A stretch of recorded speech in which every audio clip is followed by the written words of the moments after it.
We're following some breaking news this morning. A major prisoner swap is currently underway between Russia, the U.S., and other nations. That is according to a senior Biden administration official. Now, we know the parties have agreed to a prisoner transfer, and they are now in a position where they're expected to soon be in U.S. custody. Let's bring in NBC News reporter Matt Bodner for more on this. Matt, bottom line, right now, right at this moment, there is not a lot we can report about this exchange. There are things we simply don't know right now, including who's part of it, right? That's correct. There's really a lot of questions, a lot of very key details that we're still waiting to hear, specifically where this is taking place and who is actually involved. What we do know is, of course, there are a large number of Russians in U.S. custody, a lot of them being sort of mid-tier cyber criminals, convicted Russian spies, a lot of people of that nature. But, of course, there are very prominent U.S. citizens currently in Russian detention, that being, of course, the Wall Street Journal reporter Evan Gershkovich, Paul Whelan, another U.S. citizen who has been wrongfully detained in Russia for much, much longer than Gershkovich has, since December 2018, in fact. And there are a few other names, cases, very prominent ones that we've been covering here at NBC for quite some time now. But we just don't have the information yet, the confirmation yet of who is involved in this trade. We are, of course, seeing many signs, some from the Russian side, that this is a very large trade. For example, we've been seeing Russian special government flights taking off from Moscow and flying in several directions all day. Some of these planes previously used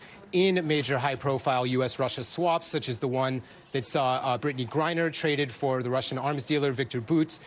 So we've seen that plane in the air. Also, the Russian state media has been reporting on Russian spies detained in Slovenia, for example, being released. So given that information and what we do know now, that there is this swap underway between Russia, the U.S., and, of course, many other countries, as you mentioned, it does appear that we're looking at a large movement of prisoners. But as you said, we're still waiting for a lot of information on this one, Joe. Keeping in mind, we do not know yet who is involved in this prisoner exchange, Correct. But we do know there have been efforts underway, for example, to get Wall Street Journal reporter Evan Gershkovich out of Russia. Correct. Remind us, he was recently convicted and sentenced. Where does his situation in Russia stand right now?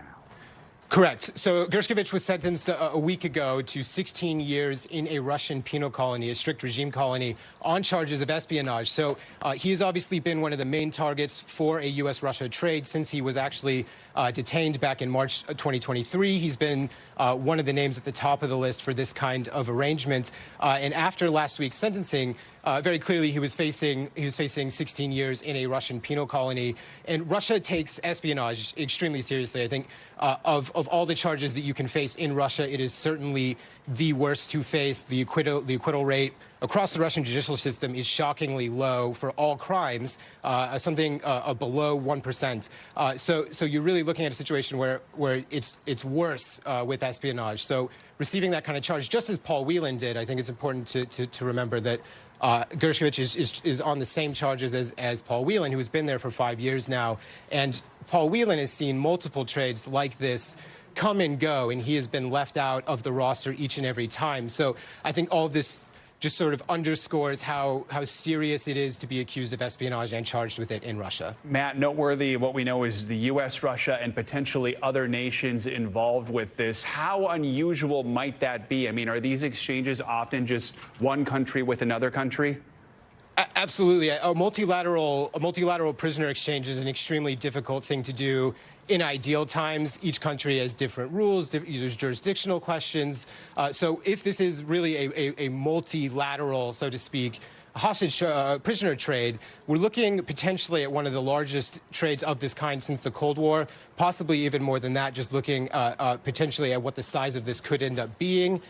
So it's definitely should not be understated how significant this kind of movement would be if it plays out the way that we think it might. And remind us here just why we are being so cautious right now with what we can report. This is truly a sensitive situation. Absolutely. So as we've mentioned, the trade is currently in process. It is underway. As we understand, it is not yet actually a done deal. So that's really, I think, underscoring a lot of the sensitivity about reporting on this issue and a lot of the caution here. All right, Matt Bodner, we appreciate your reporting and your expertise on this topic, and we will keep checking in with you and others as we learn more. Thank you. Thanks for watching. Stay updated about breaking news and top stories on the NBC News app or follow us on social media.